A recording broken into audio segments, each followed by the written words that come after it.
আসরের নামাজের পর আল্লাহর একজন গোলাম আসরের নামাজের পর মুরিদ বিমানুর গিয়া রশিদ আহমদ গঙ্গি রহমাতুল্লাহ আলাইহির সামনে গিয়া বলতেন, হুজুর আজকে এক সপ্তাহ হয়ে গেছে আমার কলিজার টুকরা সন্তানকে পাই না। এক সপ্তাহ হয়ে গেল কোনো খবর নাই। আত্মীয় স্বজনের বাড়িতে বিভিন্ন জায়গায় খবর নিলাম, যথা সম্ভব যতদূর খবর নিলাম, আমার কলিজার টুকরা সন্তানের কোনো খবর নাই। একটু যদি দোয়া করতেন। আপনি তো আল্লাহওয়ালা মানুষ, বুজুর্গ মানুষ, আল্লাহর সাথে জানি আপনার সম্পর্ক ভালো, আপনি যদি একটু দোয়া করতেন, হতে পারে আল্লাহ আপনার দোয়ার বরকতে আমার ছেলেটা ব্যবস্থা হয়ে যেত। কারণ অনেক মুসলমানদের, অনেক আল্লাহওয়ালা অনেক মানুষের বিশ্বাস ওলামায়ে কেরামদের প্রতি আছে না নাই? কথা কোন নাই? অবশ্যই আছে। দেখবেন বিশ্বাস যদি না হয়, অনেক মানুষের সুখ দুঃখের কথা নিয়ে ওলামায়ে কেরামের কাছে, ইমাম সাহেবের কাছে দোয়া চায়, ঠিক কিনা জোরে? কারণ জানে আল্লাহ ওয়ালাদের সাথে দুনিয়ার কোনো প্রেসিডেন্টের সাথে সম্পর্ক না থাকলে একজনের সাথে সম্পর্ক আছে। কার সাথে? আল্লাহর সাথে। জোরে কোন কার সাথে? আল্লাহর সাথে। আল্লাহ জানাই দিলেন, ইন্নামা ইয়াখশাল্লাহ, আল্লাহু আকবার, ইন্নামা ইয়াখশাল্লাহ মিন ইবাদিহিল উলামা। আল্লাহু আকবার। ইন্নামা ইয়াখশাল্লাহ মিন ইবাদিহিল উলামা। আল্লাহ নিজে উলামায়ে কেরামদের ব্যাপারে সার্টিফিকেট দিয়েছেন। জোরে কোন আল্লাহু আকবার। যেখানে আল্লাহ উলামায়ে কেরামদের ব্যাপারে কোরআনুল কারীমের আয়াত দিয়ে সার্টিফিকেট দিল, ওই জায়গার মধ্যে দুনিয়ার মানুষ দহরম মহরম যতই দেখাক না কেন, যতই ষড়যন্ত্র করুক না কেন, কোনো লাভ হবে না, কোনো লাভ করতে পারবে না। উলামায়ে কেরামদের উপর দিয়ে বিজয় হতে পারবে না। কারণ দুনিয়ার কি উলামায়ে কেরামের পক্ষে না থাকলে একজন আছে, সে হলো কি? আল্লাহ। যতই ষড়যন্ত্র করেন না কেন, যতই দহরম মহরম দেখেন না কেন, উলামায়ে কেরামদের সর্ববিরুদ্ধে ষড়যন্ত্র, দ্বীনের বিরুদ্ধে, মসজিদ মাদ্রাসার বিরুদ্ধে ষড়যন্ত্র আপনি জমিনে থেকে করবেন, আর ষড়যন্ত্রের জবাব আল্লাহ আরশ থেকে দিবে। এটা কে কইছে? আল্লাহ। ওয়া মাকারু ওয়া মাকারুল্লাহ, আল্লাহু আকবার, আল্লাহু আকবার। ওয়া মাকারু ওয়া মাকারুল্লাহ ওয়াল্লাহু খায়রুল মাকিরিন। আল্লাহু আকবার।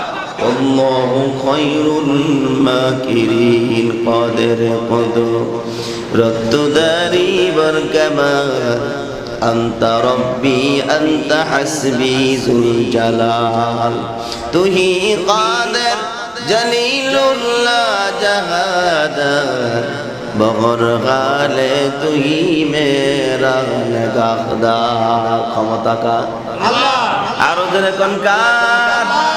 দুনিয়ার মানুষের কারো ক্ষমতা আসেনি না, উলামায়ে কেরামের ক্ষমতা আসেনি নাই, পীর সাহেবের ক্ষমতা আসেনি নাই, কিন্তু উলামায়ে কেরামের মালিকের ক্ষমতা আছে। ঠিক কিনা জনে কর? আপনার মালিকের ক্ষমতাও আছে, সবার মালিক উলামায়ে কেরাম বলেন, পীর বলেন, নবী পয়গম্বর বলেন, সবার মালিক কয়জন? একজন। সে হলো কে? আল্লাহর ক্ষমতা কম না বেশি? বেশি। এখন কি মনে কমে গেছে? কি কমে গেছে?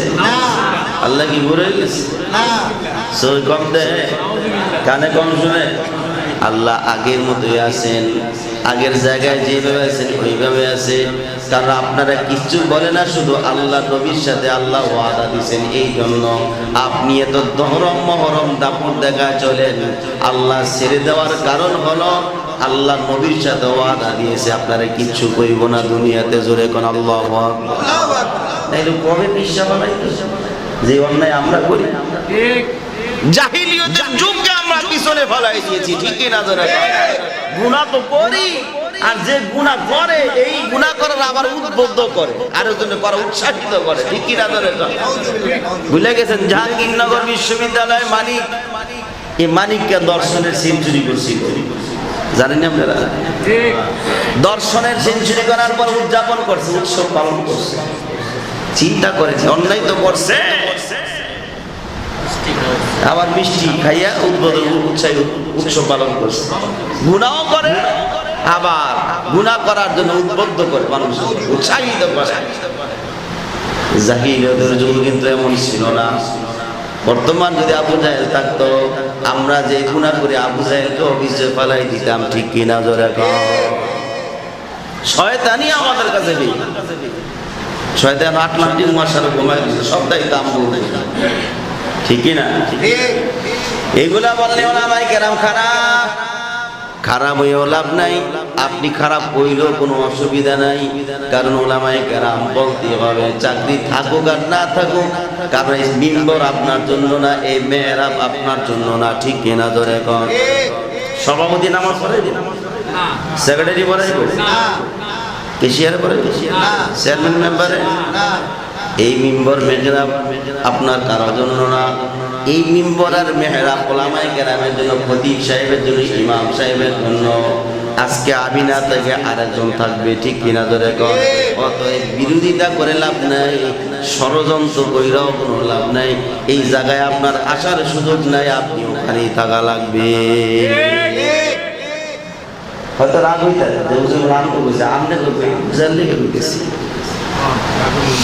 ভাইরা আমার যা বলতেছিলাম রশিদ আহমদ গঙ্গি রহমাতুল্লাহ আলাইহির কাছে যাওয়ার পর ওই বুড়ির তো কান্দিয়ার বলে এক সপ্তাহ হয়ে গেছি আমার কলিজার টুকরা সন্তান পাই না একটু যদি দোয়া করে দিতেন আল্লাহর কাছে আপনি তো আল্লাহর সাথে আপনার সম্পর্ক ভালো জানি কারণ যেই লোকটা এমন ভাবে জিকির করে একবার তার খাদেন ইশারের নামাজের পর ইশার নামাজ রশিদ আহমদ গঙ্গি রহমাতুল্লাহ আলাইহি আদায় করা দৌড়ে মসজিদ থেকে দ্রুত বের হইয়া তার খুজরাখানার মধ্যে ঢুকিয়া দরজা বন্ধ করে দিয়েছেন পাহাড়ে গর্ত যারা ভারত যান শহরে আজমির শরীফ যান বিভিন্ন জায়গায় যান অনুরোধ থাকবে গঙ্গুই শরীফ যেয়ে দেখেন এমন এক জায়গা ওই জায়গার মধ্যে আল্লাহর গোলাম কে দরজা বন্ধ করে দিয়ে দেখার সুযোগ নাই খাদেন চিন্তা করলো প্রতিদিন ওখানে গিয়ে কি করে একটু দেখি কোন এক পাকা দিয়া দেখতে পাইল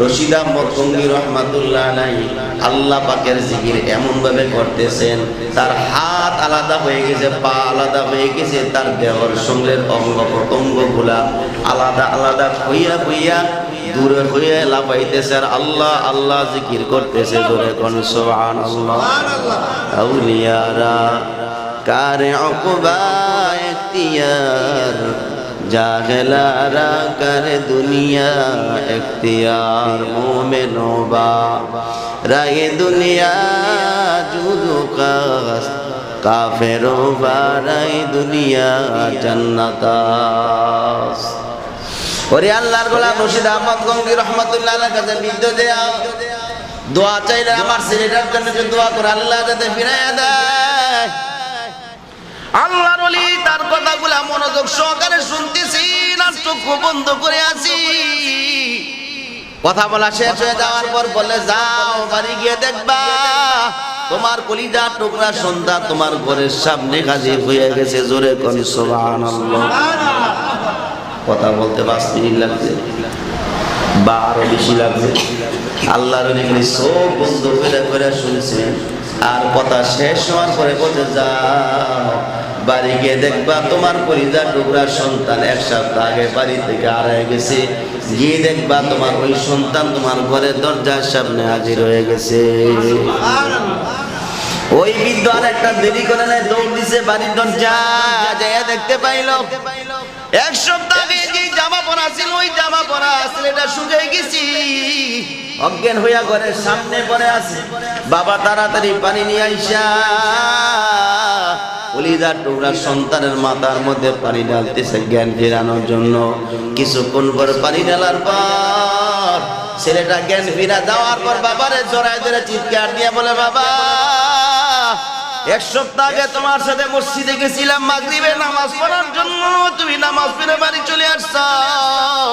আমি ভাবছিলাম এশার নামাজ পড়ে আসবো, কিন্তু কেন জানে মসজিদ থেকে বের হয়ে গেলাম, বাড়ির দরজা দিয়ে বাড়ির রাস্তা দিয়ে রওনা করছি, আর অমনি একটা দুষ্ট জিন আইসা আমারে দইরা নিয়া সমুদ্রের মাঝখানে বালির চরের মধ্যে ফেলে দিয়ে আসছে।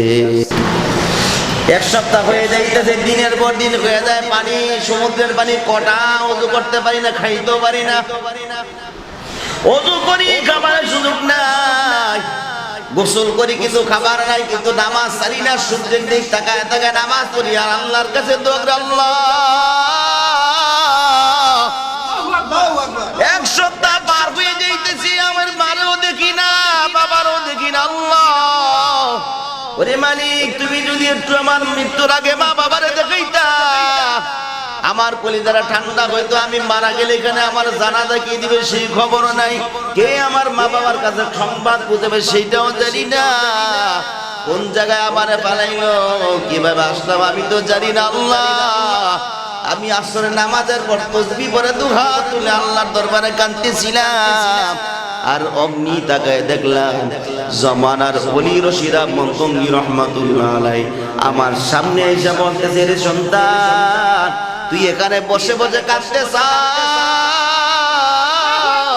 তোর বাবা এক সপ্তাহ ধরে তোরে না পাইয়া তোর মা কান্দে, বাবা কান্দে, ওরে সন্তান চক্ষুটা বন্ধ কর, তোর যদি বাড়ি যাওয়ার চিন্তা থাকে চল আমার সাথে তোর বাড়ি পৌঁছে দেই। আর আমি চোখ বন্ধ করলাম, এখন তাকায় দেখি আপনার সামনে আমি হাজির হয়ে গেছি, জোরে জোরে কোন সুবহানাল্লাহ। ওরে আল্লাহর গোলাম, এই বুদ্ধ বলতে লাগলো, আমি না মাত্র হুজুরের কাছে বললাম, হুজুর না আমার সামনেই তো বসে বলতে যাও বাড়ি চলে যাও, গিয়ে দেখবা কেমনে সম্ভব।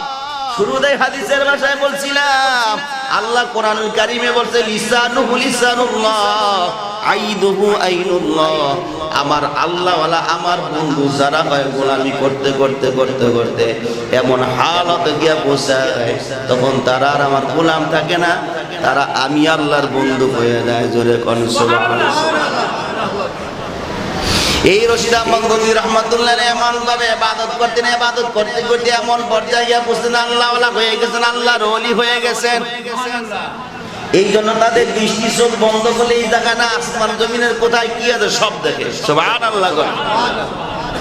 আমগো সনবার মাসে দেয় না, আমরা মুসলিমরা কেউ দেখিনি চোখ বন্ধ করলে কোন জায়গায় কি আছে, সামনে যে মশা যাইতেছে এইটাই যদি, কিন্তু আল্লাহওয়ালা যারা হয়ে মারা যায়, ওই বান্দারা ইবাদত করতে করতে ইবাদত করতে করতে আল্লাহর প্রতি বিশ্বাস করতে করতে এমন এক পর্যায়ে পৌঁছে যায়, ওই বান্দারা দুনিয়ার সাধারণ মানুষ থাকে না, গোলাম আর মালিকের পরিচয় থাকে না। আল্লাহ বলে ওই বান্দারা আমি আল্লাহর বন্ধু হয়ে যায়। আলা ইন্না আউলিয়া আল্লাহ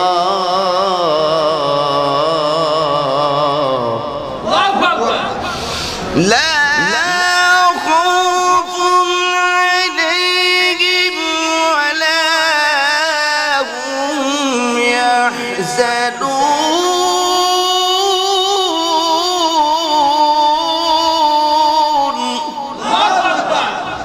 لا خوف عليهم ولا هم يحزنون। আল্লাহ বলে দুনিয়ার জমিনে যারা বন্ধু আমার হবে, দোস্ত যারা আমার হবে, আমার ওলি যারা হবে, আমার বন্ধু যারা হবে, আমার রফিক যারা হবে, ওই বান্দাদের দুনিয়াতে কোনো টেনশন নাই, দুনিয়াতে কোনো চিন্তা নাই, মারা যাওয়ার পর তাদের কোনো ভয় নাই, তাদের কোনো চিন্তা নাই। ওই বান্দাদের জন্য আমি আল্লাহ জিম্মাদার হয়ে গেছি। জোরে কোন সুবহানাল্লাহ। আল্লাহ ওয়ালা হইয়া মরেন, আল্লাহর বন্ধু হইয়া মরেন, মরণ তো লাগবে, মরতে তো হবেই। মরণ থেকে বাঁচবেন এমন কোন তিনজন বীর বাহাদুর আছে কন্যা থাকে, দেহি পাওয়ারটা কদ্দুর আছে। এলাকার প্রভাবশালী যত বড় মন্ত্রী বলেন, এমপি বলেন, বহু লোক বলছিল আমরা অনেক থেকে শক্তিশালী, বুঝি না এরকম লোক নাই, কথা কর নাই, অনেক লোক বলছিল আমাদের অমুক নেতা যদি থাকে তাহলে আমরা কাউরে ভয় পাই না, আমাদের সব মাপ আসিল নাকি?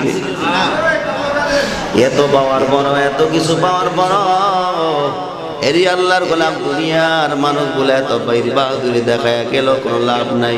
মরণ থেকে বাঁচতে পারবে কেউ পারে নাই, তুমিও পারবা না, ঠিক কিনা? যার উসিলা আল্লাহ তোমার দুনিয়ার জমিনে পাঠাই রহমাতুল আলামিন, এত পাওয়ার। আল্লাহর নবী যদি শাহাদাত আঙ্গুল দিয়ে ইশারা দিয়ে আকাশের সেই চাঁদকে দ্বিখণ্ডিত করে দিতে পারি, আল্লাহর নবী শাহাদাত আঙ্গুল দিয়ে যদি ইশারা করে, আল্লাহর নবী শাহাদাত আঙ্গুল দিয়া পানির ফোয়ারা বের হইতেন, অর্থাৎ ঝর্ণা দিয়া পানি যেমনে বের হয়, আল্লাহর নবী শাহাদাত আঙ্গুল দিয়ে ইশারা দিয়ে ঝর্ণার মতো পানি বাইর হইতেন। জোরে কোন সুবহানাল্লাহ। একবার এক সাহাবী গভীর রাতে পানি পিপাসা ছটফট করতেছেন, মসজিদে নববীর মধ্যে বসা, পানি খাইব, কিন্তু পানি তো নাই। এখন যেইভাবে পানির আধুনিকরণের ব্যবস্থা আছে, আগের জামানায় এমন পানি ছিল না, কূপ ছিল, পানি উঠাবে সেই ব্যবস্থাও নাই। পানি খুঁজতে খুঁজতে গিয়ে দিলেন মসজিদের নববীর কিনারে মাটির পাতিলের মধ্যে একটু পানি। এই পানি মুখে দিয়ে দেখলো চিনির চেয়েও বেশি মিষ্টি। জোরে কোন সুবহানাল্লাহ। এত মজার পানি তো কখনো খাই নাই। পানির মধ্যে তো স্বাদ কেন, এত মিষ্টি কেন, এত গ্রান কেন? সকাল হয়ে যাওয়ার পর আল্লাহর নবী বলে, এই জায়গার মধ্যে আমি একটা পাত্র রাখছিলাম পানি, সাহাবী দৌড়ে হুজুর আমার রাতে পানির পিপাসা লাগছে, পানি দিয়ে আমি পান করছি। আল্লাহর নবী মুস্কি হাসি দেবে, কামড়া করছো কি? এটা তো পারি না, আমি নবী তো রাতে প্রস্রাব করে রাখছিলাম, সকালে ফালাম। সুবহানাল্লাহ কর না? ওই সাহাবী বলে, পয়গম্বর আপনার প্রস্রাব তো আর প্রস্রাব না, দেখলাম মিডিয়ার চেয়েও বেশি মিষ্টি, এত স্বাদ, এত গ্রাম। আল্লাহর আমরা তো আদর সেলগিরি টাকা দিয়া, আল্লাহ নবী যখন গামতেন, সাহাবায়ে কেরামের বোতল পকেটের মধ্যে শিশি থাকতো, কি থাকতো? বোতল থাকতো, ছোট ছোট বোতল। এই আল্লাহ নবী গামলে এই গামগুলো বোতলের মধ্যে বোতলজাত করে রাখতেন। বিভিন্ন অনুষ্ঠানে, শুক্রবার আসলে, ঈদের দিন আসলে এই আতর, এই গামগুলা আতর হিসেবে ব্যবহার করতেন। এটা যখন লাগাইতো, দুনিয়ার আতর কেন, মেশকো আম্বরের ঘ্রাণ আসতো। আল্লাহর নবীর এত পাওয়ার ছিল, সেই নবীকে এখনো আসেনি জমিনে? কথা কর, আর কি আছে জমিনে? আছে জমিনের উপরে তো নাই, নিচে আছে, ঠিক কিনা? জোরে কর। আল্লাহর নবীর মরণ হয়েছি না? জোরে, ইন্তেকাল হয় নাই? আল্লাহর নবী দুনিয়া থেকে ইন্তেকাল নামক পর্দার পর রওজায় শোয়া দেওয়ার পর আল্লাহ আবার জিন্দা করে দাঁড়াই দিনা আমার নবী হলো হায়াতুন নবী। জোরে কোন সুবহানাল্লাহ। নবী তো ইন্তেকাল হয়েছে, যেই নবীকে আল্লাহ এত সম্মান দিয়ে, এত কিছু দিয়া দুনিয়াতে পাঠায় দেওয়ার পরও দুনিয়াতে থাকতে পারলো না। আল্লাহ নবী অন্ধকার কবরে রওজায় গিয়ে শুয়ে আছি। তুমি আর আমি এত বীর বাহাদুর, এত ক্ষমতাওয়ালা, এত দাপটওয়ালা করতে আসলাম, যে দুনিয়াতে চিরকাল থাকার মতো আপনার আমার ক্ষমতা কে দিয়েছে? পাওয়ার আছে না? জোরে করে আসেনি? কই যাইবেন? এত পাওয়ার দিয়া কোনো লাভ নাই, লাভ নাই। অন্ধকার কবরে যাওয়া লাগবে, আল্লাহওয়ালা হইয়া মরবেন, যেহেতু মৃত্যুবরণ করা লাগবে, আল্লাহওয়ালা হইয়া মারা যাও। আল্লাহর বন্ধু হইয়া যদি মরতে পারো, তাহলে কোনো চিন্তা নাই, চিন্তা নাই। আল্লাহ জানাই দিন, ওই বন্ধু যারা হবে, আমার দোস্ত যারা হবে, তাদের দুনিয়াতে কোনো ভয় নাই, দুনিয়াতে টেনশন নাই, পরকালে তো আগেই নাই। সুবহানাল্লাহ। কারণ আল্লাহওয়ালারা দুনিয়ার জমিনে বীর বাহাদুররা যত বড় ঘোষণা দেখ না কেন, একবার একজন আল্লাহর ওলি দুনিয়ার থেকে এক আল্লাহর ওলি জালিম বাদশার বিরুদ্ধে ফতোয়া দিয়েছে। কি দিয়েছে? একজন এক আল্লাহর ওলি জালিম বাদশার বিরুদ্ধে ফতোয়া দিলেন, যে জালিম বাদশা ইসলামের প্রতি জুলুম করে, মানুষের প্রতি জুলুম করে, তার বিরুদ্ধে আন্দোলন করা ফরজ। এলাকার মধ্যে উনি ফতোয়া দেওয়ার পর ওনাকে গ্রেফতার করার জন্য বাদশাহ সৈন্যবাহিনী পাঠাই দিলেন, কিন্তু ওনাকে আল্লাহর ওলি ঘরের ভিতরে বসে থাকে, সৈন্যরা এসে খুঁজে পায় না। সুবহানাল্লাহ। সৈন্যরা এসে কি ফিরা যায়, খুঁজে পায় না, কিন্তু উনি ঘরেই বসে দিচ্ছে। জিগাইলে কি ব্যাপার? উনি কই আছে, কই আমরা তো তো খালি দিই, উনি কই আমরা দেখতেছি ঘুরে দিচ্ছি। সুবহানাল্লাহ কর না। এই আল্লাহর ওলি রাতের রাত মাগরিবের নামাজ, ইশার নামাজ আদায়ের পর মসজিদের তার বিল্ডিং এর ছাদের উপরে দাঁড়াইয়া কান্দে, আল্লাহ আমি যদি তোমার বন্ধু হয়ে থাকি তাহলে হয় বাদশার ব্যাপারে আমার ব্যাপারে একটা ফয়সালা করো, হয় আমার নিয়ে যাও, না হলে এর মধ্যে একটা ফয়সালা করো। এলাকার মানুষের যদি আলোড়ন হয়ে গেল, আল্লাহ বলে এতদিন এইরকম বিচার কাউরে যায় নাই।